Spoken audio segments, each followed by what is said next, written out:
yaki na nyoka moko akoti na kati ya télé moko ya menuiserie. Molili ezalaki na kati ya télé wana. Pendant kazo rampe na mabele si moko ezalaki wana. Nyoka amati likolo si. Tanga amati likolo si esali nini ezokisi nyoka. Alors tango nyoka na molili wana ayoki douleur, abaluki na kanda, abaluki mbala moko aluki atake si wana.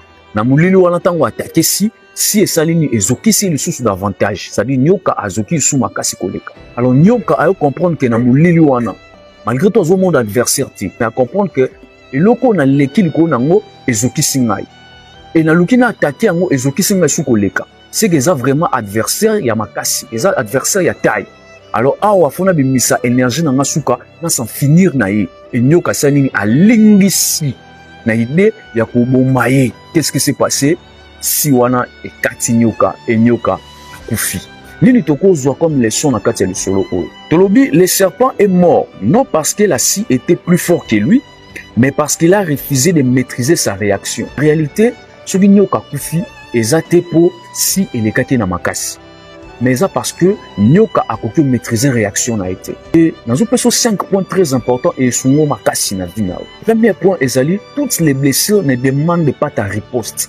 Et nous banini potanyoso orozoka et esengate au riposter. Certaines blessures demandent seulement de la sagesse, de la patience et de la maturité. Si tu as l'habitude de répondre à chaque offense, tu passeras toute ta vie à combattre inutilement. Voilà pourquoi Proverbe 19:11 nous dit « La sagesse de l'homme les rend lents à la colère ».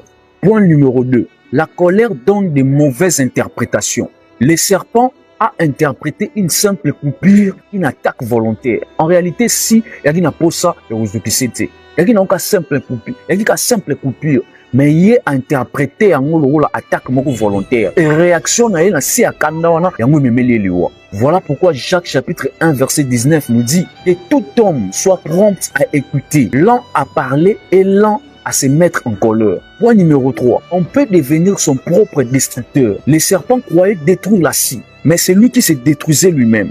Il en est de même pour celui qui nourrit la haine, la jalousie, la rancune. Ces sentiments-là blessent d'abord la personne qui les porte. Ephésiens chapitre 4 verset 31 nous dit « Toute amertume, toute animosité, toute colère, qu'elles disparaissent du milieu de vous. » Point numéro 4. Les diables préfèrent provoquer ta réaction plutôt que ton échec. Très souvent, Satan ne peut pas te vaincre directement. Il cherchera seulement à te pousser à réagir selon la chair. Une mauvaise réaction peut détruire en quelques minutes ce que Dieu a pris le temps de construire pendant des années. Point numéro 5. Le silence est parfois la plus grande victoire. Toutes les batailles ne méritent pas d'être livrées. Jésus est resté silencieux devant plusieurs accusations. Ce silence n'était pas une faiblesse, mais une démonstration de la maîtrise. Réaction devant ma provocation, devant ma choc à vie, devant ma kambo kutanango, nezo déterminé au yo vivre.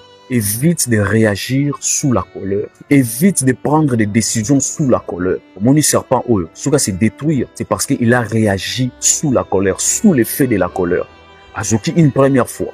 Faki a la sagesse, a la maîtrise. Aluki a se venger une première fois. Peut-être au koutane na choc, au koutane na loro morobo.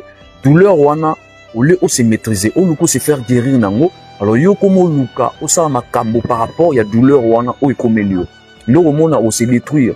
Yo moro bo ma vie na yo. O bo ma vie ya famille na yo. O détruire vie ya bandeko ba pembe na yo. Nzambe asalongolu o comprendre enseignement o. Ce qui enseignement pas molo partager yango et pas molo la peine de remoko. Que Dieu vous bénisse.